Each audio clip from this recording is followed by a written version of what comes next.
cada uno de sus colores. Porque muchos son los tonos de la actualidad. Presentamos Matices. Una producción de Noticias Monumental.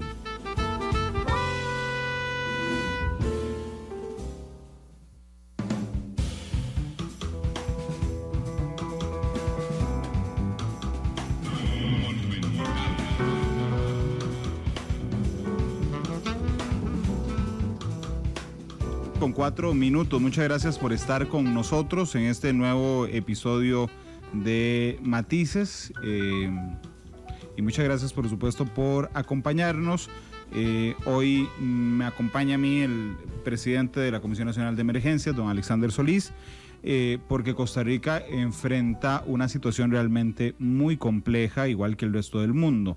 Sin embargo, lo que conocemos de la Comisión Nacional de Emergencias es que históricamente, de hecho, ahora he estado repasando un libro sobre la atención de emergencias, reflejado en vulcanismo, en inundaciones, en huracanes, en terremotos, pero una emergencia que tenga que ver con salud pública es muy complicada de pensarla con antecedentes en la etapa o en la edad moderna y posmoderna, por supuesto, y también con la gestión cuando el mundo está en emergencia y no solo Costa Rica. Les pongo un ejemplo: si un huracán afecta a nuestro territorio, es probable, no, en otras latitudes pues no pasará nada, igual que un terremoto, igual que una inundación, igual, por ejemplo, que una erupción volcánica. Sin embargo, esta situación del COVID-19 tiene al mundo en emergencia, tiene a Costa Rica en emergencia y en una emergencia que no es para nada común. Así es que, don Alexander Solís, bienvenido a Matices. ¿Cómo le va, don Alex? Bienvenido.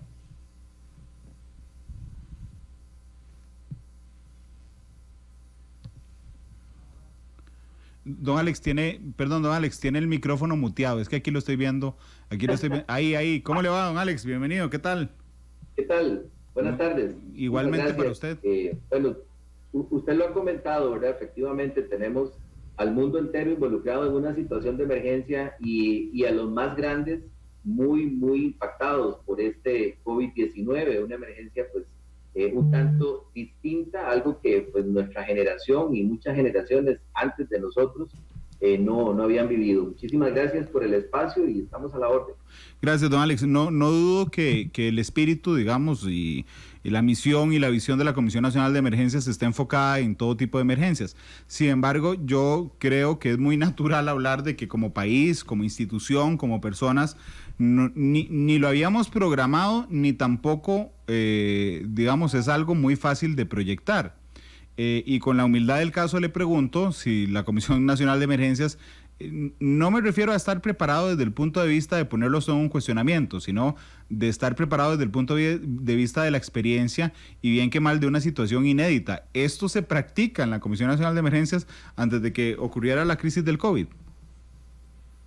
Bueno, sí habíamos enfrentado 3 decretos de emergencia, creo, si mal no recuerdo, relacionados con salud pública y con una emergencia sanitaria. De hecho, en el año 97 tuvimos un decreto de emergencia por dengue, que fue prácticamente en el momento que el dengue reapareció en nuestra región. También hubo un decreto de emergencia, bueno, lamentable, en el año 2005 por el gran incendio del Hospital Calderón Guardia, y también el decreto de dengue y chikungunya en el 2015-2016 aproximadamente. Sin embargo, estas son emergencias, bueno, y también enfrentamos la pandemia de H1N1 en el año 2009, que fue un evento también mundial, pero jamás de las dimensiones que estamos enfrentando hoy día en términos del impacto en salud y sobre todo de la mortalidad que tiene este virus, según lo que los expertos nos han explicado a lo largo de estas 5 semanas. Por supuesto, en el caso de H1N1, pues no tuvo los impactos socioeconómicos que está teniendo el COVID-19 en el mundo entero. Sí, por supuesto, porque realmente los efectos son devastadores, pero además abrumadores. Ayer estaba conversando con una persona que me llamó la atención, don Alex, porque me decía bueno, que el balance es muy importante en estas situaciones. Y yo hoy ponía el ejemplo en la segunda emisión de noticias. En situaciones de crisis, y ustedes supongo que lo conocen bien, a veces de buena fe, a veces no de buena fe, pero digamos, asumamos que es de buena fe, siempre surgen ideas de todos lados, ¿verdad? Y uno tiene que aprender a diferenciar que hay buenas ideas de buena fe, hay malas ideas incluso de buena fe, y hay ideas aprovechadas. Entonces, por ejemplo, le voy a poner el ejemplo que utilicé hoy en la segunda emisión de noticias. Si yo entro en la disyuntiva, por ejemplo, de qué hacer con mi sala de redacción en tiempos de COVID, y entonces lo planteo en el grupo de compañeros del colegio, de mi generación, habrá unos que me quieran, otros que no me quieran y a otros que sean indiferentes a esto. Y entonces puede haber alguien de buena fe que me diga, mira Randall, ¿por qué no propicias entonces, si no puedes dar teletrabajo, que los 6 que integran la sala de redacción solo tengan contacto entre esos 6? Es decir, que no tengan contacto con nadie más. Entonces yo voy a decir, bueno, muchas gracias, es una buena idea de buena fe. Hay otra persona que tal vez de buena fe tenga una idea y me diga, mira, ¿por qué no vas sacando y contagiando a un miembro de tu redacción cada 2 semanas para que se inmunice y de un momento a otro en 2 meses tenés a la redacción inmunizada? Entonces yo voy a decir, es una pésima idea de buena fe y tengo que aprender a diferenciarla. Y habrá uno que me diga, no hombre, echa todos y yo te hago el trabajo, exactamente el mismo trabajo por la mitad del salario de ellos. Eso es una idea aprovechada. Y el COE tiene que aprender a distinguir entre las buenas ideas, las ocurrencias y las ideas aprovechadas que se han presentado. Y existirá un balance siempre en los gobiernos donde, por ejemplo, habrá una cabeza en salud que se levante y diga, señores, necesito cerrar todo mañana para que no haya enfermos ni personas fallecidas. Y habrá una cabeza económica que diga, sí, suave, pero es que si usted hace eso, nos vamos a morir de hambre. Y seguramente la solución estará entre alguna de esas dos cosas. Para ser balanceado. ¿Cómo se manejan a nivel de COE esas decisiones que van surgiendo y que se nos va comunicando prácticamente todos los días para intentar hacer un balance, don Alexander, entre las buenas ideas, lo que son ocurrencias, las ideas aprovechadas, las ideas que solo toman en cuenta la salud y las ideas que solo toman en cuenta lo económico, don Alex? Randall, definitivamente usted lo menciona en esas 3 categorías, y esa tercera categoría es la más peligrosa, porque las 2 primeras de una u otra forma se pueden contrarrestar con mecanismos, y fíjense que en manejo de emergencia nosotros le llamamos a eso la regla de las 3C, y le voy a contar por qué. Porque una C es de comunicación, la otra es de coordinación y la otra es de cooperación. Y entonces siempre le decimos a la gente que trabaja en manejo de emergencias que hay que seguir la regla de las 3C, porque si no cumplimos esas primeras 3C, solo vamos a tener como respuesta, como reacción, otras 3C, que son caos, crisis y confusión.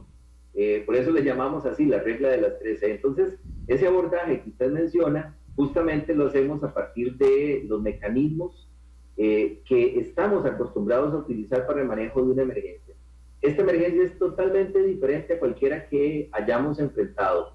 Esta emergencia es tan diferente que yo un día de estos, en reflexiones que hacía con un grupo de compañeros, virtualmente, por supuesto, les decía, miren, ni en las simulaciones más fuertes que nosotros a lo largo de la vida hemos llevado, cuando nos hemos preparado para la atención de emergencias, yo tengo más de 30 años de estar lidiando con el tema de manejo de emergencias, y nunca nos habíamos enfrentado a simulaciones, que son ejercicios de mesa parecidos a esto. ¿Por qué digo las simulaciones? Porque en las simulaciones a uno lo someten, cuando uno es estudiante o cuando uno es instructor, somete a su equipo a los máximos niveles de presión que uno se pueda imaginar, y nunca en la vida hemos hecho una simulación donde digamos, miren, es que los 81 cantones, muy pronto 82 cantones del país, es decir, todo nuestro territorio está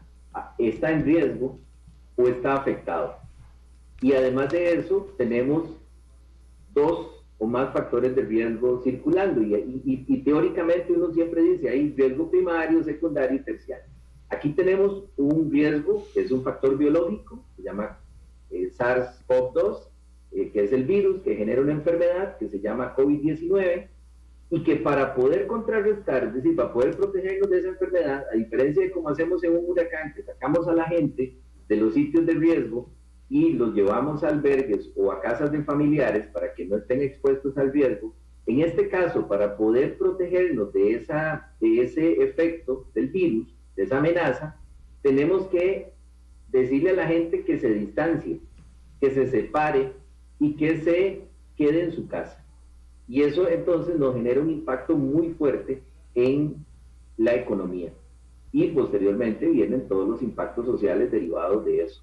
Entonces ahorita estamos luchando con dos frentes muy fuertes de amenaza. Uno tiene que ver con la posibilidad de que nuestros servicios de salud colapsen frente a la gran cantidad de personas que podemos enfermarnos al mismo tiempo, y el otro tiene que ver con los impactos socioeconómicos que estamos teniendo derivados de las medidas de protección que tenemos que tomar para enfrentar esa situación de emergencia. Para eso tenemos una estructura de trabajo, como le decía, y utilizando ese principio de la regla de las 3C, creamos 9 mesas de trabajo donde agrupamos desde los investigadores más destacados y las competencias institucionales más destacadas en el sector salud, los servicios de respuesta a la emergencia, que fundamentalmente en este caso tiene que ver con los servicios de atención extrahospitalaria, es decir, los paramédicos, los bomberos, el equipo tanto técnico como paramédico de la Cruz Roja, las empresas privadas que brindan servicios extrahospitalarios, y los servicios hospitalarios, que es esa primera línea de respuesta de la enfermedad, de la amenaza que tenemos a la salud. Y por otro lado, creamos otras mesas de trabajo, todos los cuerpos policiales en una sola mesa de trabajo, desde la policía penitenciaria hasta la policía municipal en una sola mesa de trabajo por los temas de seguridad que se nos vienen en estos casos.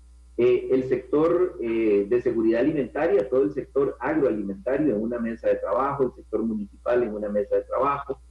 Creamos también la mesa de protección social, donde vemos todos los temas de asentamientos humanos informales, que son bastante complicados en el contexto de la amenaza que tenemos. Y también vemos adulto mayor, persona adulta mayor, personas en condición de vulnerabilidad en calle y personas con discapacidad, y esto lo articula desde el liderazgo que ejerce el Instituto Mixto de Ayuda Social y las instituciones más ligadas a ese sector social. También creamos una mesa para comercio exterior y otra mesa del sector productivo.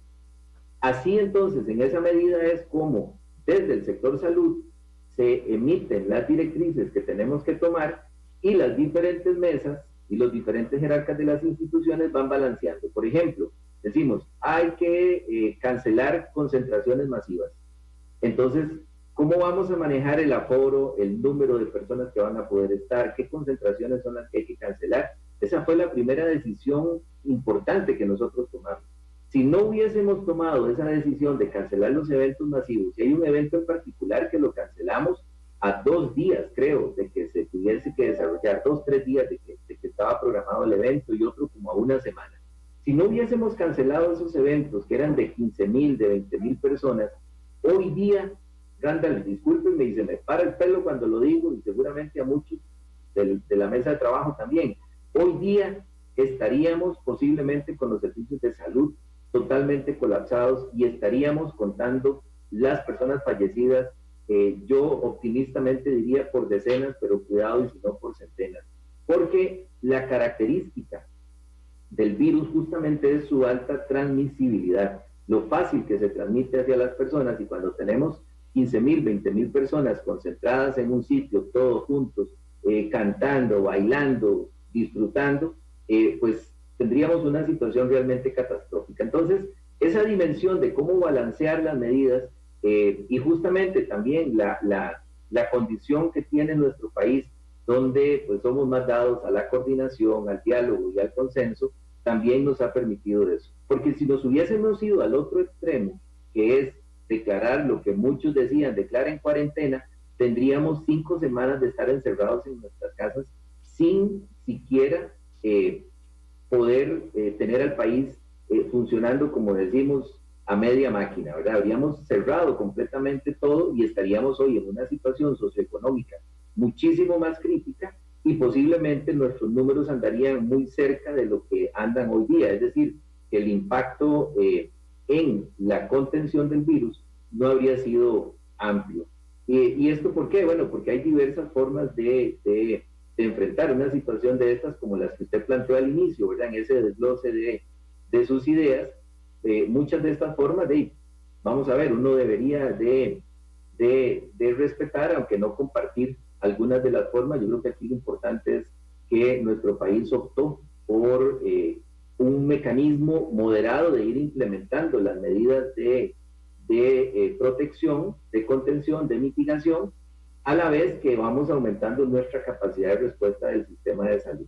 En términos generales, yo creo que hay que agradecer también a la mayoría de la población que ha adoptado esas medidas, a veces con regañadillas que hay que pegar, pero yo creo que en general hemos tenido un muy buen comportamiento y pues no en vano, pues estamos también en el mundo muy bien calificados por la forma en que hemos enfrentado esta pandemia. Perdón, me alargué un poquito, pero bueno, es que uno se emociona conversando de eso. No se preocupe, don Alex.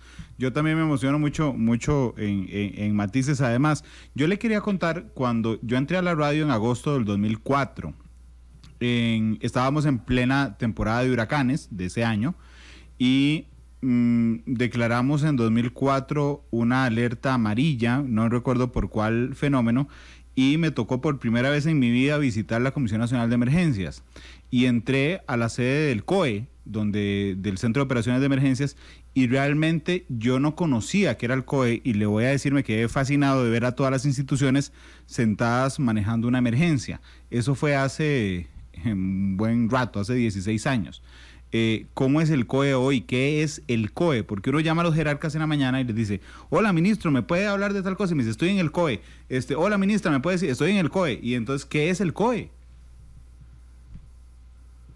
Vamos a ver, Randall, qué torta, porque usted me pone a veces a teorizar mucho y tengo una tendencia a eso.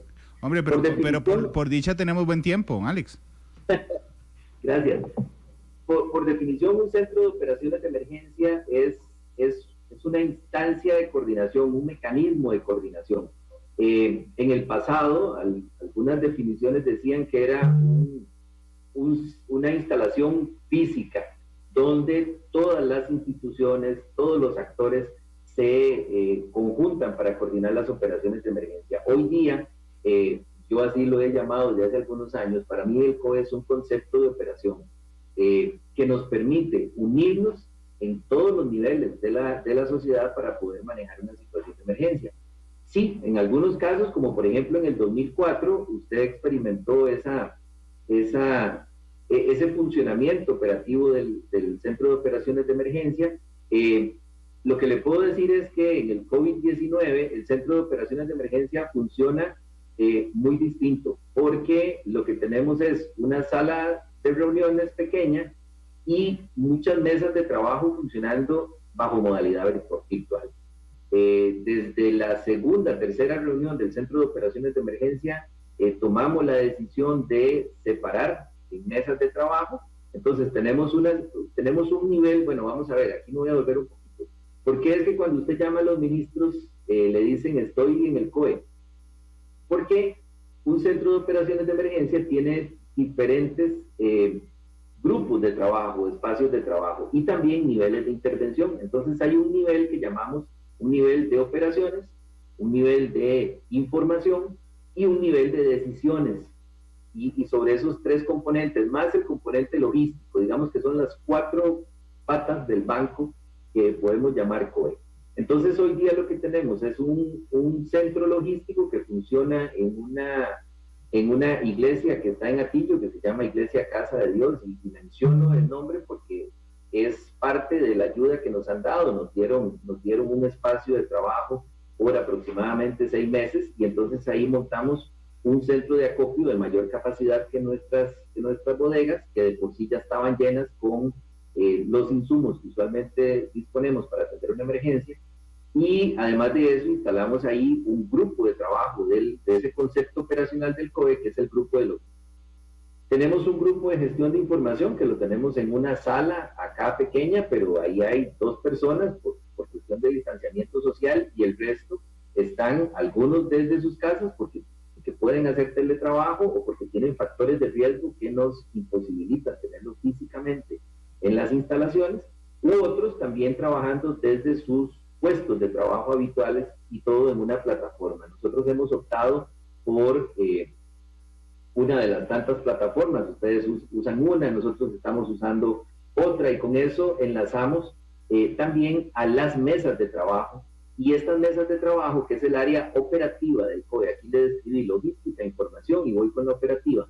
Esta área operativa del COE son esas 9 mesas de trabajo que le mencioné, incluyen aproximadamente 80 instituciones del nivel central, todas aquí en San José, trabajando articuladamente en las mesas. Tienen una sesión diaria de 1 hora, a veces se pasan 15 minutos, 20 minutos, e inmediatamente después de esa sesión de 1 hora, los coordinadores o coordinadoras de cada mesa se reúnen con la directora general de salud y el director de gestión de riesgo de la CNE para preparar los insumos para la toma de decisiones.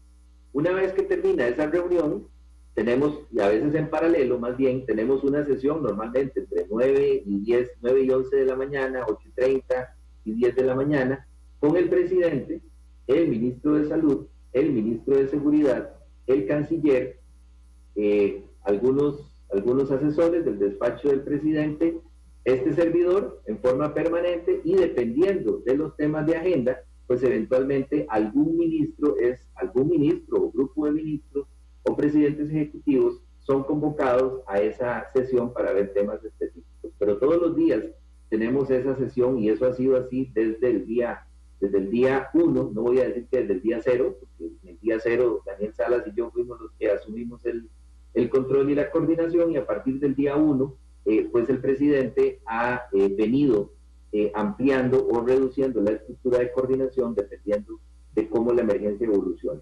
Eso es lo que nosotros llamamos el nivel de toma de decisiones del COE, donde pues las decisiones son más de orden estratégico y en algunas oportunidades de orden político, mientras que en el nivel operativo se toman las decisiones más tácticas y operativas de cómo vamos a enfrentar la emergencia. Y en la gobernanza multinivel, lo que sigue son los comités regionales de emergencia, donde están todos los directores, directoras de las instituciones, y además los comités municipales de emergencia, que son los que se mueven a nivel de los cantones, de los municipios. Ahí también se integran todas las instituciones en esa coordinación operativa. Y en este caso particular, con la activación de esta emergencia, justo mañana vamos a tener una sesión más operativa, donde estamos activando a todas las asociaciones de desarrollo, que son más o menos 3.800 asociaciones de desarrollo en el país, lideradas por Dinadeco, para que también entren de lleno a trabajar en esta fase operativa de la emergencia. Don Alex, en esa reunión de toma de decisiones es finalmente donde se toman, valga la redundancia, las decisiones que se nos son comunicadas más tarde en la conferencia de prensa por parte de todas las organizaciones, es decir, de todos los jerarcas. Es decir, por eso es que en esa reunión o en esas sesiones es donde se discute la pertinencia de las medidas recomendadas por los expertos. ¿Es así? Sí, es correcto. Ahí discutimos dos cosas: la pertinencia de las medidas, pero también en la moderación con la que el balance que hemos venido implantando en el manejo de esta emergencia. También se analizan los casos, se discuten los impactos que puede tener una medida no solamente en el control de la enfermedad, sino también en la prevención de la enfermedad que podría tener el país, la sociedad como un todo, frente a las medidas tan drásticas que se tienen que tomar por el COVID-19. Y yo creo que aquí lo que hay que ver son los espejos que tenemos en el mundo. Hoy, por ejemplo, vemos que Alemania dice, bueno, ya yo estoy saliendo de la fase más crítica, voy a ir paulatinamente tomando algunas contramedidas a las medidas que ya tomé. Pero esto no es algo de que ayer tuvimos 8 casos y antier tuvimos 6, y entonces ya nosotros podemos decir, ahora sí, ya esto está de bajada, o que digamos, bueno, ya aplanamos la curva y comenzamos la bajadita, ahora sí, en bajadita podemos yo suelo andar en bicicleta, entonces podemos decir, ya dejamos de volar pedal y nos tiramos a rodar ahí para abajo y a disfrutar la bajada. No, realmente no. Aquí tenemos que seguir trabajando como si fuésemos siempre en cuesta, porque solo de esa forma vamos a lograr salir muy pronto y con el menor daño posible. Don Alex, En la práctica, ¿qué es la diferencia entre no tener un decreto de emergencia y tener un decreto de emergencia? ¿Qué es lo que permite de manera inmediata un decreto de emergencia? El decreto de emergencia y la ley de emergencia como un todo en su origen nace a partir de justo en el 2019 celebramos el 50 aniversario de la primera ley nacional de emergencia. Esa ley, justo frente a la gran afectación que habíamos tenido por la erupción del volcán Irazú en el 63 y del Arenal en el 69, se promulga la Ley Nacional de Emergencia para permitirle al Estado aplicar más operativizar el artículo 180 de la Constitución Política. Y tomo el referente constitucional porque justamente la ley, esa pregunta que usted me hace de la diferencia entre un decreto o no, tiene su explicación en el artículo 180 de la Constitución. El artículo 180 de la Constitución dice que frente al estado de calamidad pública, el estado de necesidad de urgencia que puede enfrentar el país por guerra, conmoción interna, la ocurrencia de un desastre e incluso dentro de ellos las epidemias, el Estado, y al estar la Asamblea Legislativa en receso, llámese en receso, no que esté en receso, sino que podríamos entrar en el periodo en que está en sesiones ordinarias, en que hay una agenda específica. Recuerden que esta emergencia ocurre en un periodo de sesiones extraordinarias, que está por terminar ahorita, ¿verdad? En donde el Ejecutivo es el que impone la agenda. Sin embargo, el que coordina la agenda, que fue lo dije, ¿verdad? Porque esto me va a costar carillo, pero no es que impone la agenda, sino que prioriza sobre los proyectos que entran y negocia los proyectos que entran a la Asamblea. Entonces, el constituyente lo que define es que tiene que haber un mecanismo de escape porque una situación de calamidad pública o el estado de necesidad de urgencia requiere de decisiones y de actuaciones muy rápidas y muy ágiles.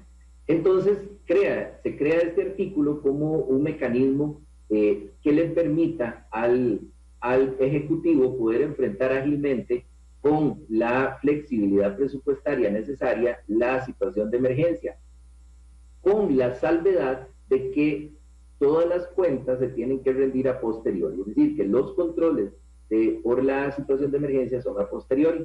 Entonces ahí se crea la ley de emergencia, pero además el legislador va un poco más allá, porque lo que crea es todo un engranaje, un mecanismo de coordinación que nos permite tener hoy día, como le decía antes, tener 90 comités municipales de emergencia, porque son 81 cantones y 9 consejos de distrito, que ya pronto van a ser 82 cantones, 8 consejos de distrito que funcionan como una municipalidad.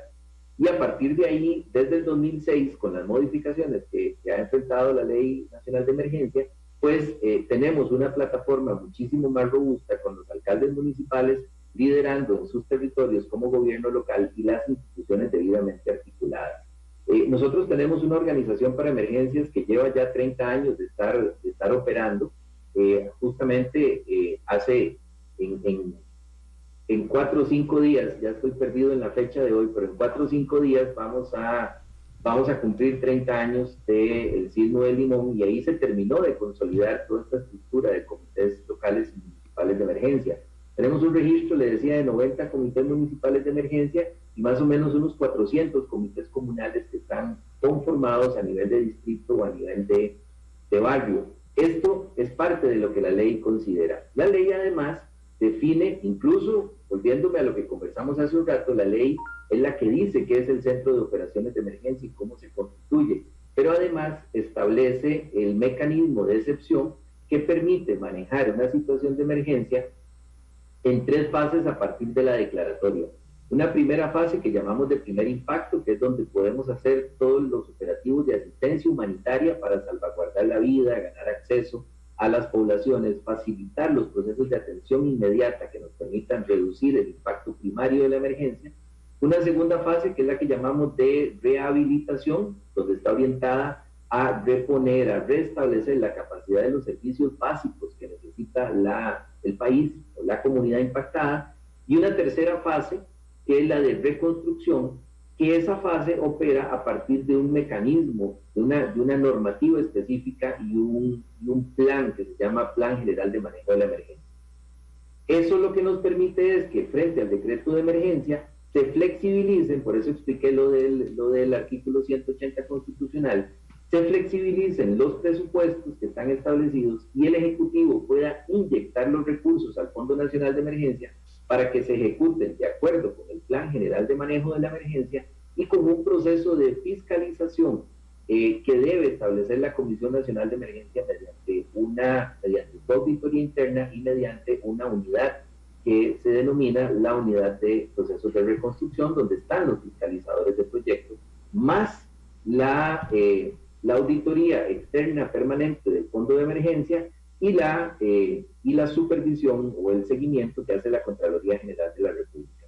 Todo este proceso puede, según la ley, durar hasta 5 años para que el decreto de emergencia se pueda aplicar en esas 3 fases, en esas 3 etapas, perdón.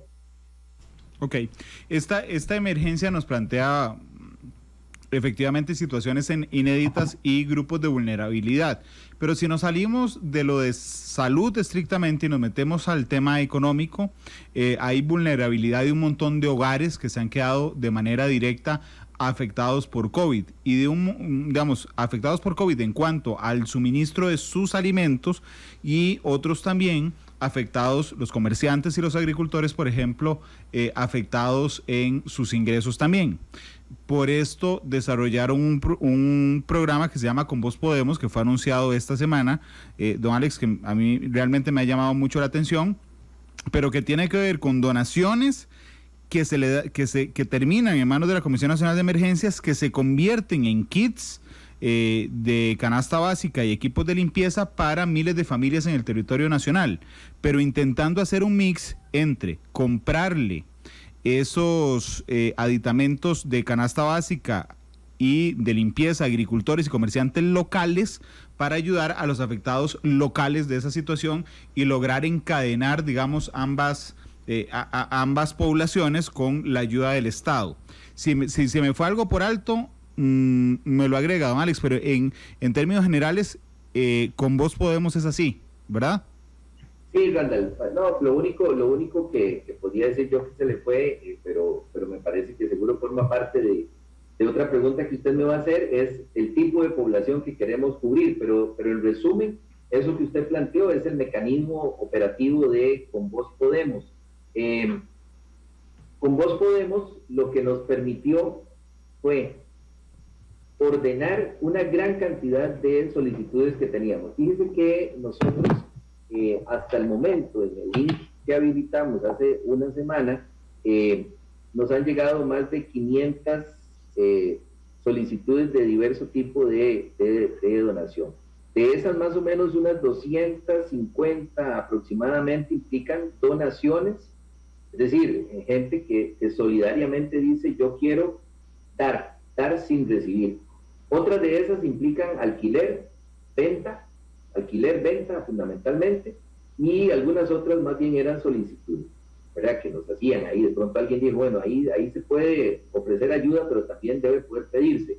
De esas, 113 tienen que ver con iniciativas para recolectar alimentos, y fíjense que hay 25 que se atrevieron a decirnos, yo quiero que me autorice a recoger dinero en mi cuenta. Hay desde personas físicas como organizaciones. Pero no solamente están esas 25, uno en el WhatsApp, en los grupos de WhatsApp, en el Facebook, podía encontrar, sobre todo en grupos de WhatsApp que nos hacían llegar, de gente que decía, yo, aquí está mi cuenta, deposíteme, yo voy a comprar alimentos para repartir en el barrio. Ordenar todo eso fue lo que quisimos con Vos Podemos. ¿Por qué? Porque la ley de emergencia establece en el artículo 40 que las donaciones tienen que ser canalizadas por la CNE frente al decreto de emergencia. Entonces nos corresponde a nosotros rendir cuentas por las donaciones que se reciben en el Fondo Nacional de Emergencia. Vimos como una gran oportunidad el ofrecimiento de la Asociación Bancaria y la Federación de Cooperativas a instancias de la coordinación que se ejecutó desde el despacho de la primera dama y de la ministra de la Presidencia y también de el ministro coordinador de enlace con el sector privado, unificar estas iniciativas y de modo tal que pudiésemos garantizar que las cuentas llegaran a una instancia debidamente supervisada por la SUGEF, y además de eso, que pudiésemos tener una trazabilidad por estas instancias en el momento que sean depositados al fondo de emergencia. La otra previsión que tomamos fue definir una meta clara de para qué se iban a utilizar esas donaciones, para evitar que más adelante la gente pueda pensar de que no se utilizó para lo que la gente solicitó que se utilizara. Eso es algo que tenemos que cuidar mucho. Por eso dijimos, en esta fase de la campaña, yo le puedo decir a usted que de antier que empezó la campaña al 30 de abril, los recursos que se recolecten en esta campaña van a ser destinados exclusivamente a la compra de alimentos y kits de limpieza en los comercios locales. Así se lo hemos instruido a los comités municipales de emergencia y a los señores alcaldes, señoras alcaldesas con las que hemos estado coordinando, y a las personas intendentes también de los consejos de distrito. Exclusivamente a comercios que operen con capital local o regional, y por medio de las asociaciones de desarrollo, que mañana vamos a operativizar esto, como lo dije al inicio, vamos también a abrir la posibilidad de que productores nacionales, cada uno de los cantones, puedan coordinar con las asociaciones de desarrollo, y que por medio de estos recursos donados nosotros podamos comprar esos productos para que puedan ser distribuidos en las familias que hemos identificado en las diferentes prioridades. Pero como tal vez usted me lo va a preguntar más adelante, entonces no lo voy a decir todavía cuáles son esas prioridades, pero ese es, respondiendo su pregunta específica, ese es el mecanismo por el cual vamos a trabajar. De hecho, yo le voy a pedir a la gente que está a través del Facebook Live que nos haga sus preguntas por ahí también, y la gente que está a través de la plataforma 899-35935 que nos puede hacer sus consultas. Don Alex, pero entonces, digamos, la idea es centralizar, si me permite la frase, esos gestos de solidaridad que han empezado a brindarse, ¿verdad? Porque hay gente que dice, ay no, ¿yo qué hago? Bueno, voy a ir a donar a la Cruz Roja. El otro, no, yo voy a ir a dejarle a una casa en tal lugar. Yo le voy a dar a un vecino. Bueno, la idea es que todos juntos donemos, se centralice en la Comisión Nacional de Emergencias el manejo de estos dineros, y se traduzca de manera inmediata en la ayuda a las personas. Antes de meternos en lo local, don Alex, créame que aquí en la empresa, en Central de Radios y en el grupo Repretel, sabemos lo complicado que es el manejo de los dineros para una emergencia. Las últimas 2 veces que hicimos Yo Nací en este País, que trabajamos con la Comisión Nacional de Emergencias, realmente el manejo de los dineros es una camisa de fuerza muchísimas veces muy fuerte. Y yo tenía la duda cuando conocí este tema, y yo decía, suave, si vamos a empezar a donar mañana, ¿cómo hacemos para que el flujo de efectivo sea tal que la próxima semana podamos empezar a entregar esto? O dentro de 15 días, ¿cómo hacemos para que ese traslado del efectivo que yo dono a la ejecución y a la entrega de las cosas sea muy rápida, don Alex? Sí, bueno, mire, yo no sé si voy a caer en la tentación de hablar de ese tema que usted mencionó. Por eso justamente fue que en esta oportunidad, y por lo menos vamos a ver, ¿cómo se lo digo? Yo puedo rendir cuentas, aunque me toca como jerarca institucional rendir cuentas por todos los años anteriores y afrontar esa información pública de todos los años anteriores, pero yo soy directamente responsable y más en mi condición personal de garantizar hoy que no haya la más mínima duda, que no haya ninguna confusión de cómo se deben manejar los recursos. Por eso, y porque conozco el terreno en el que me manejo, lo que he dicho es, los dineros que ingresen al fondo de emergencia deben ser usados exclusivamente para la fase de primera respuesta, que es la fase de asistencia humanitaria. Es la fase más democrática en la cual la población que done puede tener garantía de que su donativo le llegó en el momento más crítico a la persona que más lo está necesitando. Después de esta fase puede haber una complicación por los mecanismos tan rígidos, gracias a Dios, que el Estado tiene, a pesar del decreto de emergencia. Vea, por ejemplo, parte del proceso al que me enfrenté cuando llegué y justamente por lo que usted mencionaba, ya caí en la tentación, pero no importa, rapidito lo voy a decir, de la campaña Yo Nací en este País. Nos encontramos los recursos de Otto y los recursos de Ney. Hemos avanzado ya prácticamente, llevamos 1.448 millones de la campaña Yo Nací en este País, de los 1.557 millones de Yo Nací en este País, llevamos ya 1.448 millones comprometidos. 860 millones corresponden a 3 escuelas que ya están en el SICOP, en proceso de licitación. Y yo sé que hace muchos años, pero fíjese que cuando yo entré, estaban los 1.557 millones intactos en el Fondo Nacional de Emergencia. Hemos movido este proceso, ya hemos invertido, me está faltando ahorita 400 y alguito, me están fallando las sumas, pero 400 y poquito de esos 1.500 millones los hemos invertido en vivienda, que era uno de los temas que la campaña había direccionado. Entonces, realmente, como usted lo dice, cuesta mucho que por los mecanismos de control que gracias a Dios tienen los fondos públicos, esos recursos salgan del fondo. Por eso la estrategia en este caso es: los recursos ingresan al fondo y salen inmediatamente en términos de asistencia humanitaria, y por eso la campaña la estamos desarrollando en periodo muy corto.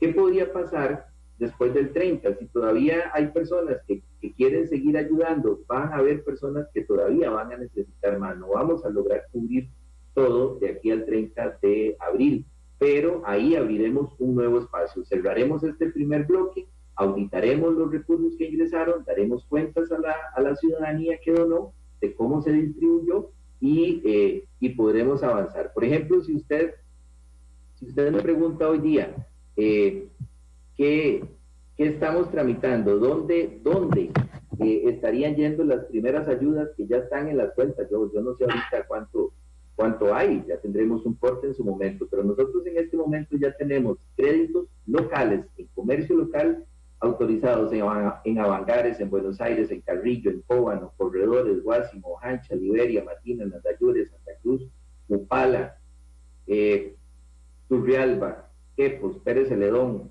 Hilarán, Tarcero, parte de los cantones, de los comités municipales de emergencia que ya nos han dicho: estas son mis necesidades, ya tengo plenamente identificadas las familias a las cuales se les va a apoyar en esta crisis, y esos recursos se estarán distribuyendo en los próximos días.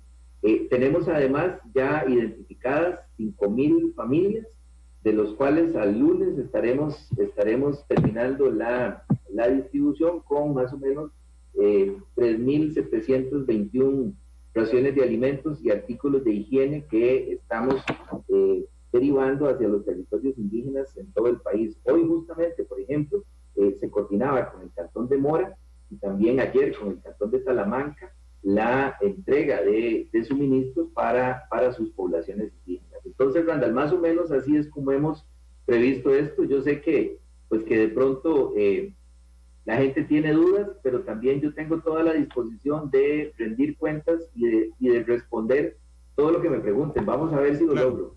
No, vamos a ver, yo tengo claro, digamos, que el manejo es complicado por las restricciones que existen, eso lo tengo claro. Y tengo claro también las experiencias que hemos tenido, don Alex. Es decir, uno no tarda en decir platas para la Comisión Nacional de Emergencias, y ya nos pasó hoy que gente dice la trocha, porque yo tengo claro que a la gente le molestó esas situaciones, y tengo claro que usted además, acaba de asumir recientemente en esta administración asumió la presidencia de la Comisión Nacional de Emergencias. Pero mi duda es respecto a la operatividad, es decir, por ejemplo, ustedes anuncian con Voz Podemos esta semana, el martes, si no me falla la memoria, y entonces uno dice, ok, vamos a concentrarnos en un cantón. Voy a poner uno de ejemplo, si me permite. Entonces uno dice Pocosí. Entonces uno dice, ok, Tuanis, lo que usted pretende hacer es esto, o lo que pretende hacer el programa es que la gente en todo el país done. Ok, de esas donaciones vamos a identificar a familias afectadas en todos los cantones, pero voy a poner de ejemplo Pocosí, y vamos a irle a comprar a comerciantes y agricultores afectados en Pocosí, para así matar 2 pájaros de un tiro. ayudo a las familias afectadas y le ayudo a la gente que se le cayeron sus ventas. Ok. ¿Cuál es la entidad que identifica, en el caso de Pocosí o en cualquier cantón, don Alex, cuáles son las familias afectadas de ese cantón y quiénes son los comerciantes y los agricultores a los que se les va a comprar? Voy a tener que darle la respuesta genérica porque estamos hablando justo en la complejidad de esa emergencia que hablamos al inicio, estamos hablando de todo el país. Okay. Si pensamos en Pocosí tenemos un comité municipal de emergencias operando, tenemos varias instituciones también operando, es uno de los cantones que más instituciones tiene, y tiene asociaciones de desarrollo. Los comités de emergencia, al igual que lo hacen en la mayor parte de las emergencias, identifican las zonas afectadas. En este caso particular, no podemos hablar de una zona en específico, digamos, Pocosí ya tiene identificado cuáles son sus zonas inundables. Entonces, en una inundación, ellos hacen un mapeo, un rastreo de la zona, identifican las familias afectadas. En este caso particular, nosotros estamos arrancando la campaña más o menos 4 semanas después de que las primeras personas se comenzaron a quedar sin trabajo y aproximadamente 2 semanas y media después o 3 semanas de que comenzó justo la medida de protección a afectar más severamente la economía porque implicó el cierre de los negocios y las restricciones más fuertes de circulación que impactan a la informalidad. Entonces, en el territorio la gente se conoce, a diferencia de lo que nos pasa aquí en San José, que lastimosamente a veces no conocemos ni al vecino, ¿verdad? Excepto los que vivimos más en la ruralidad. Y bueno, yo conozco a los vecinos de mi mamá porque fue donde me crié, pero ya donde vivo hoy día a veces ni logro saber quién vive a la par mía. A diferencia de lo que ocurre aquí en San José, las asociaciones de desarrollo en las comunidades conocen a todas sus pobladores. A nivel de distrito también los líderes de las asociaciones de desarrollo conocen esa condición. Entonces es ahí donde apelamos a ellos para que identificaran 3 categorías de personas posibles beneficiarios. Quienes ya tienen una orden sanitaria de aislamiento y no tienen una red de apoyo, están siendo monitoreados por la Caja y por el Ministerio de Salud. En el marco de la confidencialidad que implica la protección de esas personas, tenemos instituciones que pueden suplir las necesidades básicas de esas personas y esa es una fuente de información. El segundo grupo de personas son las personas más vulnerables, personas con discapacidad, personas adultas mayores o personas con algún otro grado de vulnerabilidad que no estén siendo atendidas por un programa social permanente del Estado. Sabemos que hay personas que no son regularmente atendidas, que están en condición de vulnerabilidad, que se pueden haber exacerbado con esta emergencia. Entonces ahí tenemos como control cruzado a las instituciones que normalmente ofrecen este apoyo para poder verificar si esas personas están o no están siendo parte de esas ayudas. Y el tercer nivel son las personas que perdieron significativamente sus ingresos porque se redujeron sus jornadas o porque estaban en la informalidad o porque sencillamente fueron despedidos. Y eso también lo podemos identificar por las asociaciones, por los grupos empresariales o por las cámaras. Entonces esa es la forma de verificar. Hay inquietudes de la población y yo lo voy a decir muy abiertamente porque en estos casos tenemos que ser transparentes. Hay dudas, por ejemplo, de qué pasa si alguien está en la lista de proteger y le damos una ración de alimentos. Justamente este programa, Enlace de Esfuerzos y la campaña Copos Podemos, está orientado a que podamos llevar alimento a las personas, ándale, lo voy a decir como suena, aunque suene muy drástico, personas que hoy no tienen alimento en su mesa. Todas sabemos que hay personas que la están pasando muy mal, que no tienen alimento en su mesa y hay que llegarles antes de que lleguen los subsidios. Los subsidios tienen un trámite de verificación, de validación. No es sencillo mover 200,000, 300,000 cuentas bancarias en un periodo muy corto, porque aquí tenemos que actuar en un periodo muy corto. Entonces, esas personas, si alguien, mañana posiblemente se hagan los primeros depósitos de proteger. Si alguien hoy o ayer recibió una ración de alimentos y mañana recibe el subsidio de proteger, ya no recibirá una segunda ración, pero le habremos llevado alimento por lo menos ayer, hoy y mañana a su mesa.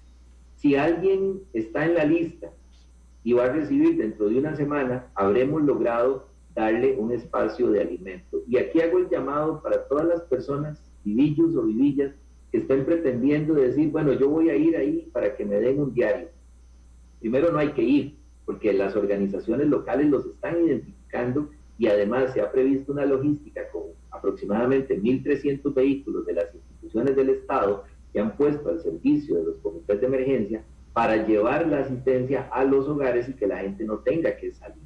Entonces ahí van a estar bien identificados, porque recordemos, por favor recordemos que si nosotros vamos a solicitar una ración de alimentos de estos que estamos poniendo en la mesa de los costarricenses y no la necesitamos, estamos dejando a alguien sin comer ese día.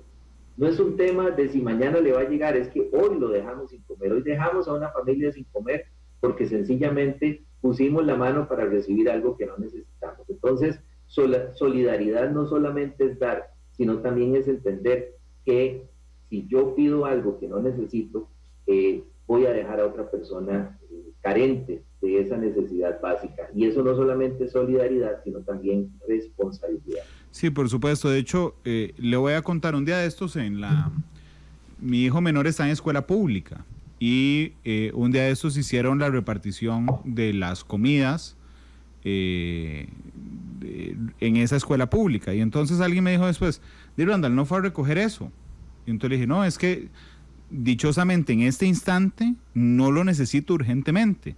Prefiero que otra familia que la está pasando peor que la mía tenga acceso a ese recurso. Y entonces me dijeron, qué tonto, ¿no ve que si usted no se la lleva, entonces ahí se la reparten después entre la gente que está ahí? Y yo, bueno, eso no pasa, y la idea es que no pase, y la idea es que tampoco pase en esta situación, don Alex. Así es que me parece muy pertinente recordarle a la gente que no lo necesita, que por favor no se lo quite de la mesa a otra persona. Cuando usted dice Comité Local de Emergencias, perdón, déjeme echar un poquito para atrás. Ayer estaba hablando de este plan con Voz Podemos con algunas personas y me decían, no, pero lo que va a hacer el gobierno es después llegar a decir, yo identifico a las familias a las que les di. Yo no, porque se está descentralizando, no es el gobierno central, digamos, el que hace esto, sino que son los comités locales y los comités municipales de emergencias. Y sin ánimo de que me cuente la estructura completa del comité municipal, pero entonces las municipalidades tienen un papel fundamental en la identificación de esas familias necesitadas, don Alex.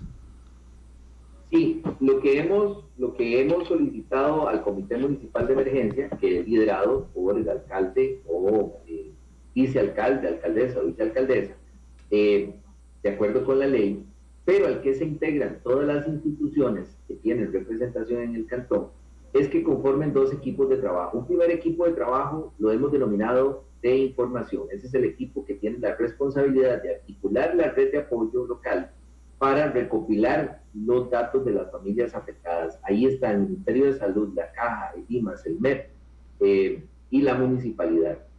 Juntos tienen que articular un equipo de trabajo para obtener esa información y hacer la verificación, y además le hemos pedido a los comités de emergencia que tienen que firmar, verificar los criterios de selección. Para eso les estamos preparando una plataforma, no está lista, yo no voy a decirles hoy día entran a internet y la tienen, eso lleva varios pasos, en 7 días tendremos la plataforma lista y hemos previsto que el sábado ya les vamos a tener un instrumento básico que va a tener la misma estructura de la plataforma para que comiencen a meter los datos ahí. Los datos en este momento están en papel, las personas que entregan firman un documento, pero de aquí al sábado ya les tendremos distribuido en todo el país, por lo menos, y se me van a reír algunos, pero bueno, es que esto hay que ir por fases, por lo menos un archivo de Excel para que puedan registrar esa donación. ¿Por qué pasa esto? Bueno, porque la forma en la que nosotros operamos en las emergencias normales es distinta. La forma en que operamos en las emergencias normales, nosotros abastecemos de alimentos el albergue, tenemos identificada la zona inundada y en caso de inundaciones o la zona impactada por el sismo, levantamos un censo de las personas que están en esa área geográfica de impacto, entregamos la asistencia, la reciben mediante una boleta, que es como está establecido, y eso se monta en un sistema. Pero no hemos tenido nunca que hacer esa comparación con las ayudas que se están recibiendo. Por ejemplo, lo que va a pasar con Proteger. Entonces nosotros tenemos que crear una plataforma para que esta primera fase de asistencia humanitaria, que tiene un mecanismo distinto, se conecte con la segunda fase, que es Proteger, que es más de rehabilitación en la descripción de las 3 fases que le dije al inicio. Eso no está listo. Por eso es que les vamos a entregar un archivo con la estructura de la base de datos que va a tener para que lo vayan llenando en Excel. El Excel es compatible con la aplicación que estamos desarrollando y aproximadamente en 7 días ya nosotros tendremos el sistema operando para poder hacer la comparación con los subsidios que ya se están entregando en Excel. Esto nos da un margen de aproximadamente 2 semanas. Esas 2 semanas es para lo que está calculada la ración que estamos entregando, de modo tal que no vayamos a tener traslates y abusos entre Proteger y el operativo de asistencia humanitaria. Claro. Permíteme referirme a algo que usted mencionó ahí, porque sí, a veces a uno le tocan el corazoncito humanitario que tiene y el corazoncito de desastrólogo, dicen algunos. Pero es importante clarificar esos comentarios negativos que algunas personas malintencionadas hacen. Decir que una persona que trabaja voluntariamente en un comité de emergencia o en una institución humanitaria como las que atienden emergencias, se deja lo que se dona, realmente es levantar un falso, decía mi abuela, ¿verdad? Es levantar un falso, porque si alguien tiene una prueba, pues yo lo que le digo es, tráigamela, yo la investigo. Yo no, mi equipo la investiga, ¿verdad? Y yo estaré al pendiente de esa investigación. Pero juzgar por juzgar, Randall, no. Fíjese que yo empecé a atender emergencias desde mis 12 años, que me hice cruzrojista estando en la escuela. Y eso hace mucho ya, porque fue más o menos en los 80. Y yo le puedo decir a usted que lo que yo me he dejado de la asistencia humanitaria, y de verdad que no me da vergüenza decirlo, pueden ser los pintos que me he comido en un albergue donde las señoras tan amablemente uno llega a apoyar en el albergue y le dicen a uno, mire, ¿cómo hace un gallito? Y me lo he tenido que comer porque si no, no me dejan salir del albergue. Pero de ahí a pensar que estas personas se dejan algo, realmente es injusto. Yo recuerdo en el 2005, creo, 2005, 2003, ya no me acuerdo, hubo un incendio muy grande aquí en Pavas, en un lugar que llamaban La Managüita, un asentamiento informal muy, muy grande. 2005. 2005, ¿verdad fue? Sí, porque yo lo cubrí y yo entré aquí en 2004. Ah, ok, sí, 2005. Y habilitamos un albergue en el gimnasio de Villa Esperanza de Pavas. Y recuerdo que las señoras de la Asociación de Vecinos de Villa Esperanza de Pavas, como a 400 metros del albergue, montaron toda una estructura logística, una cocina, con los alimentos que nosotros les llevábamos, ellas montaron una cocina. Desde las 4 de la mañana, esas señoras cocinaban, crearon un mecanismo de etiquetes, donde ellos le entregaban los tiquetes a las personas que estaban en el albergue, y ahí tenían desayuno, almuerzo y cena, de lujo, ¿verdad? De calidad absoluta. Y eso ocurre en todos los lugares.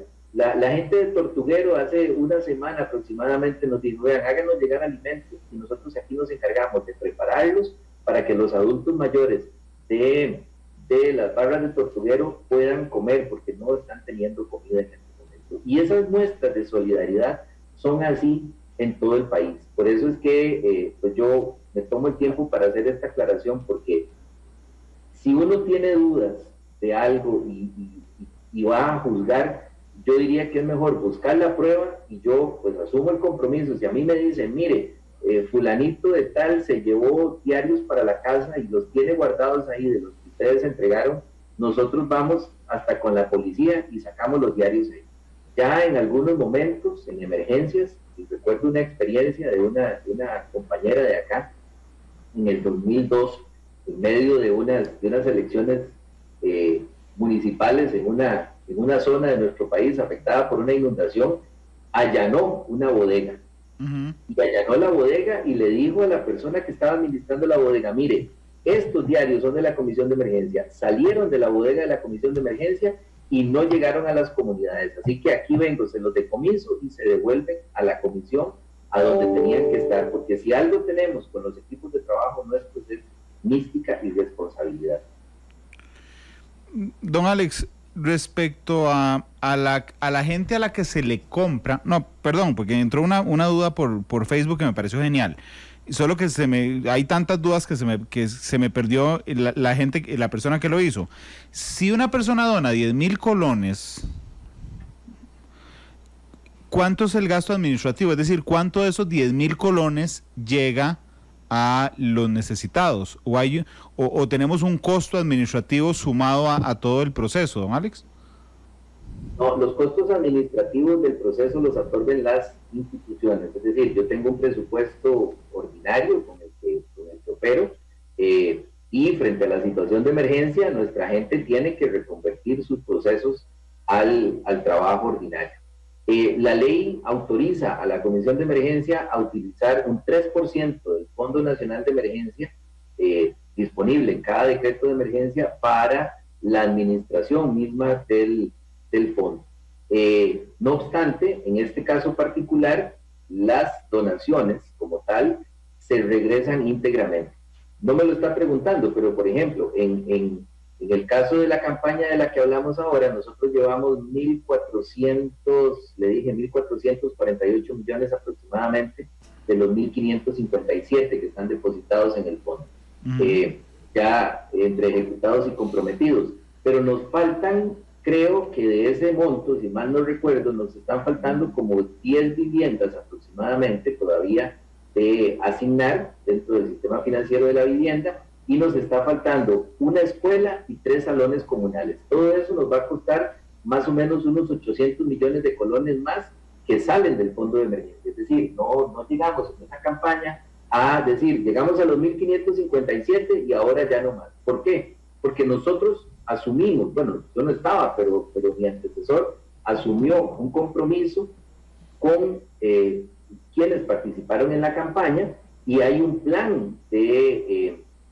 inversión para esa campaña. Ese plan de inversión, a todas luces, salió muchísimo más costoso. Por decirle algo, las escuelas las cotizaron en ese momento, las calcularon, no las cotizaron, en ese momento, en aproximadamente 90-100 millones de colones cada escuela, de las 4 escuelas que están involucradas en la campaña. Sin embargo, el costo de esas escuelas, con las condiciones en las que tienen que operar de acuerdo a nuestra legislación actual y de acuerdo con los parámetros del cumplimiento de la ley 7600, la ley de protección contra incendios y algunas necesidades que se establecieron para las comunidades, puede andar más o menos en el orden de 250 millones. Se habían calculado entre 90 y 110 millones aproximadamente. Eso quiere decir que nosotros, como gobierno, como institución, por supuesto que vamos a honrar el plan de inversión y posiblemente eso implique un poquito más de recursos, pero que finalmente también entendemos son recursos de los costarricenses, de los y las costarricenses, porque solidariamente contribuimos al proceso. En el caso de la campaña no hay un costo administrativo de parte de la institución pública. Los costos administrativos que aquí se pueden cargar serán los costos administrativos del proveedor. Es decir, el proveedor no da un precio final, eso tiene un costo administrativo incluido ya, porque ese es su negocio, y ese es el único, pero yo no se lo puedo decir, claro, porque no sé qué es el margen de utilidad de cada negocio. Claro, pero por ejemplo, si yo dono 10,000 colones hoy, digamos, si ustedes agarran esos 10,000 colones, van y le compran van y compran en algún lugar, comprarán esos 10,000 colones. Evidentemente está incluido el costo, el costo operativo y la utilidad del comerciante. Pero, don Alex, ¿quién escoge a los comerciantes? Porque entonces, por ejemplo, voy a inventarme un nombre de un cantón para no hablar de ninguno en particular. Digamos que un cantón se llame Las Brisas, y entonces usted tiene a familias afectadas en Las Brisas ya localizadas, enlistadas, y usted sabe que a esas familias hay que llegarle. Ok, y entonces van a comprarle a comerciantes de Las Brisas y agricultores de Las Brisas. ¿Quién define a quién se le compra? dos parámetros para definir a quién se le compra. Uno, nosotros por cada uno de los créditos establecemos unos montos, de modo tal que no se le pueda comprar absolutamente todo a un solo comercio, que de todos modos tampoco ellos lo ofrecen así. De modo tal que entonces tengan que distribuirlo en varios comercios locales, y eso lo hacen ellos en función también de quién les dé crédito. Por ejemplo, hay un cantón, voy a reservar el nombre de ese cantón, pero hay un cantón donde ningún comercio aceptó darnos crédito. ¿Qué es lo que tenemos nosotros que prever con ese cantón? Que tenemos que hacer llegar los recursos de otra fuente. No vamos a poder utilizarlos de la campaña porque no tenemos ningún comercio que nos aceptara crédito. Bueno, en un segundo esfuerzo, lo que estamos haciendo es no delegando la negociación en el alcalde municipal o en el comité municipal de emergencia, sino que le estamos diciendo al alcalde, bueno, necesita que mandemos un funcionario nuestro con su uniforme, con su carnet, a comprometerse para poder en el plazo máximo de una semana pagar ese crédito y que la economía local no se afecte. Si eso funciona así, pues entonces nosotros iremos. El criterio de selección efectivamente es un criterio local. Nosotros no conocemos desde acá quiénes operan en un sitio. Lo que sí instruimos a nuestro oficial de operaciones en campo, pues es que se encargue de revisar, de fiscalizar que no haya un mal manejo de esa asignación, y que tampoco tengamos comercios que sienten que no se les toma en cuenta. En esa línea también, yo lo que le diría a todos los comerciantes en un cantón es que si están dispuestos a otorgarnos los créditos locales, pueden accesar a nuestra página web. Ahí hay un link donde hay un formulario de 10 preguntas que también ahí ellos pueden ofrecer. Es decir, si sienten que en su municipio no se les está tomando en cuenta, que el Comité Municipal de Emergencia no les toma en cuenta, y están dispuestos a darnos crédito, por lo menos por una semana, para participar en esta campaña, también podrán registrarse en ese sitio donde estamos registrando a todas las personas que quieran donar, vender, prestarnos cualquier servicio para esta emergencia.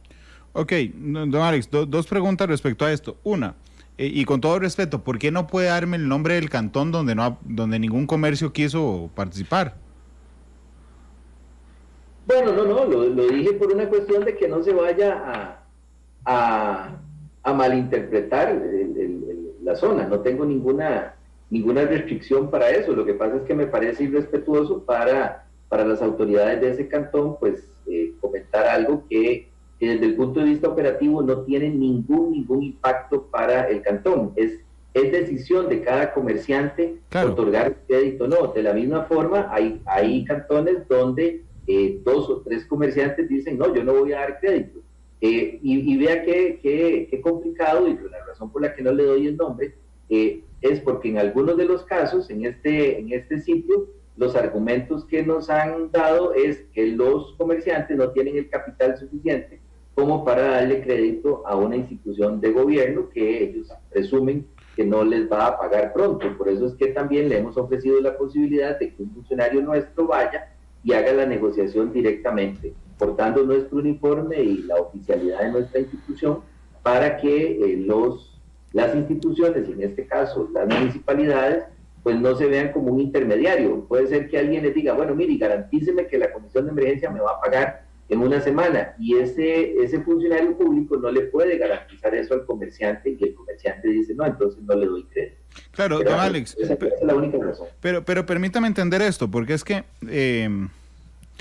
antes de trabajar en la radio, yo trabajé muchos años desde el colegio en el almacén de mi abuelito en Cartago. ¿Verdad? Y entonces tengo alma comerciante. Ok.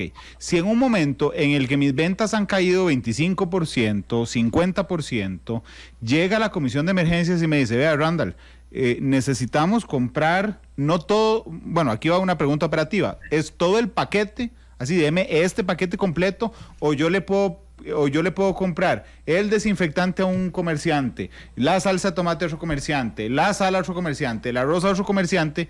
Yo le diría, ¿y en cuánto me paga? En una semana. teniendo en cuenta que se me han disminuido las ventas, lo primero que haría es llegar a decir, aquí está, por favor, ojalá quede yo calificado, porque es un ingreso seguro, digo, la Comisión Nacional de Emergencias, es un ingreso seguro de una venta que de otra forma no haría, don Alex. Bueno, mire, Randall, mira qué interesante, porque en medio de esto, y justo está llegándome la información de ese cantón donde ya el alcalde logró resolver el problema, y aquí ya me trae 3, 4 créditos que nos está pidiendo. Entonces ya ahora sí lo puedo decir, donde teníamos el problema era en Siquirres. Okay. Y el alcalde, don Mangel McLean, pues ya logró solventar esta circunstancia, y justo me está diciendo ahorita que le urge que le aprobemos 4 créditos que nos está pasando acá. Entonces, bueno, en buena hora de fijo, porque es oyente de Matices, perdón, don Alex, es oyente de Matices, don Mangel. Seguro yo dijo, no, antes de que me lo canten, mando de una vez la solicitud de crédito. Seguramente, sí, pero bueno, qué dicha, y de verdad, un saludo para don Mangel, si es fiel oyente de Matices, como usted menciona, y el agradecimiento también, porque es una de las personas que ha estado trabajando fuertemente, y le ha tocado duro este año, porque justamente hace aproximadamente unos 9 meses tuvimos una crisis muy fuerte con abastecimiento de agua en Siquirres por esas personas malintencionadas e irresponsables que roban combustible del oleoducto y se contaminaron unas fuentes de agua. Así que Mangel es un enorme aliado acá en este tema de la coordinación de los comités de emergencia, y muy estricto también en sus procesos. De verdad que me satisface mucho que este cantón, que del que teníamos ese inconveniente, ya lo haya resuelto, y pues como le decía, en este momento tenemos aproximadamente 21 cantones que están ya con créditos habilitados. Incluso aquí de Mangel aquí me está mandando información, dice que tiene, y me manda una imagen de una cantidad de paquetes de yuca, papaya, sandía y piña, de la gestión que están haciendo en el territorio, justamente para poder complementar esos insumos alimenticios que nosotros estamos mandando. Dice que ya tiene toda la logística, y que mañana salen los primeros 415 diarios para adultos mayores. Bueno, agregando este saquito con verduras. Muy bien, don Alex, pero en el caso de los comerciantes, a un solo comercio, digamos, se le van y le dicen, prepáreme este kit, o se compra por separado y dice, yo le puedo comprar a fulano el arroz, a mengano la salsa de tomate, al que sigue la sal, en lo operativo, ¿cómo es? Porque es que aquí hay un montón de gente y me alegra mucho, hay un montón de comerciantes escribiéndonos, vea, yo tengo un súper que se llama así, voy a poner uno que no conozco, Súper Chitaría en Turrialba, por favor, quiero anotarme para darles el crédito de una semana. Incluso si tengo que atender Siquirres, lo atiendo, dice el señor del súper. Tenemos un montón de gente que se ha enterado de que es así, y que quiere inscribirse y dar el crédito, porque realmente un crédito de 7 días en una situación tan complicada, con una venta asegurada, pues es muy bueno. Pero uno tiene que garantizar como comerciante el kit completo, o puede venderlo por partes. No, realmente por un tema logístico, nosotros siempre hemos pedido al comerciante que nos prepare el kit completo, porque realmente la logística que nos implicaría armar los diarios en el comercio, en la organización local, es muchísimo más complejo. Aquí estamos hablando de volúmenes grandes. Y que tiene un kit para que los comerciantes que están interesados puedan decir, no, yo sí lo logro, yo puedo comprar eso, poner el capital una semana y que me lo paguen después. Bueno, por aquí perdí la listica, pero se la podemos hacer llegar. Los kits tienen, vamos a ver, hay 2 kits, uno que es de limpieza, ese lleva la crema dental, papel higiénico, toallas sanitarias, bolsas para basura, jabón de baño, jabón de manos, ahora los estamos reforzando con alcohol en gel, solución alcohólica, jabón lavaplatos, es decir, todo ese kit de higiene va aparte. Y en el caso del de alimentos, ese lleva arroz, frijoles, azúcar, café, leche en polvo, sal, sopas en paquete, aceite de soya, harina de maíz, atún, espagueti, avena, salsas de tomate, galletas, dulce de tapa y algunas otras salsas complementarias. y esto lo estamos habilitando en porciones que nos permitan garantizar la alimentación de una familia de 4 personas por 15 días. Con lo que mencionaba Randall de las personas que se están interesando, pues nuestro equipo de trabajo también está tomando nota de las anotaciones que se están dando en el Facebook, y nuevamente ponemos a disposición en nuestra página web, ingresando directo a nuestra página web, hemos colocado la pestaña del formulario para ofrecer esas donaciones. Primariamente ofrézcanse al Comité Municipal de Emergencia. Si no hay respuesta del Comité Municipal de Emergencia, nosotros con mucho gusto le hacemos llegar la información que registren en nuestra página web. Don Alex, pero uno podría inscribirse de una vez. ¿Sabe por qué se lo pregunto? Porque la mayoría de solicitudes, porque en Facebook Live que estamos transmitiendo, todo el mundo puede ver a todo el mundo. En el servicio de WhatsApp no se puede hacer eso, y estamos recibiendo un montón de solicitudes en el servicio de WhatsApp.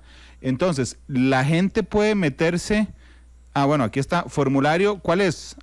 En el link de Con Vos Podemos, ahí hay que meterse y registrarse, o donde dice formulario para ofrecimiento de apoyo humanitario.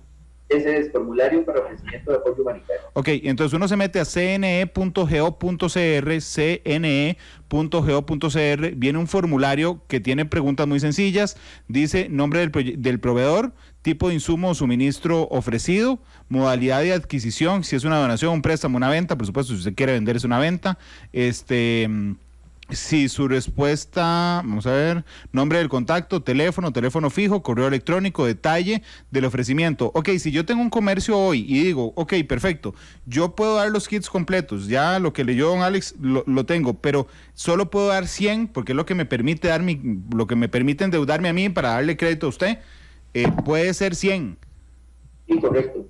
En este caso particular, los comités de emergencia lo que hacen es que nos mandan a nosotros las solicitudes de crédito por comercio con las cotizaciones respectivas para ese comercio en específico. Entonces, si ellos van a comprar 100 en un comercio, 200 en otro, 300 en otro, según la capacidad, o incluso muchas veces también la distancia del poblado al que van a atender, esas solicitudes se tramitan por separado. Yo ahorita le hice usted un resumen de los cantones que han solicitado, pero en algunos de esos cantones tenemos 4 o 5 solicitudes distintas.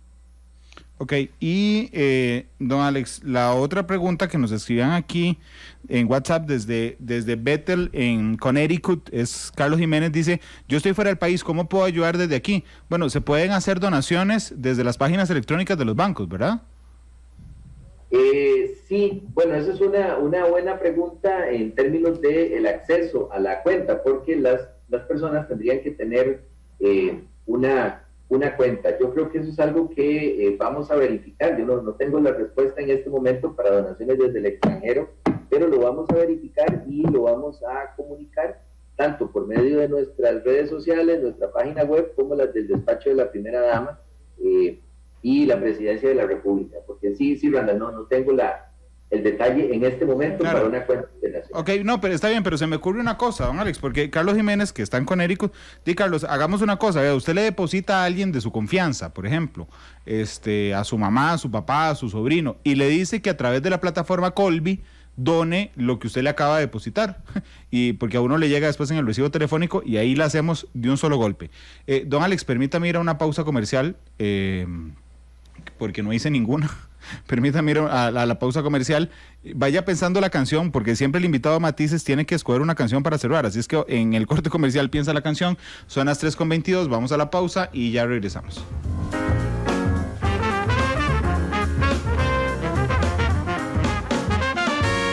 Porque la realidad tiene muchos tonos. Matices.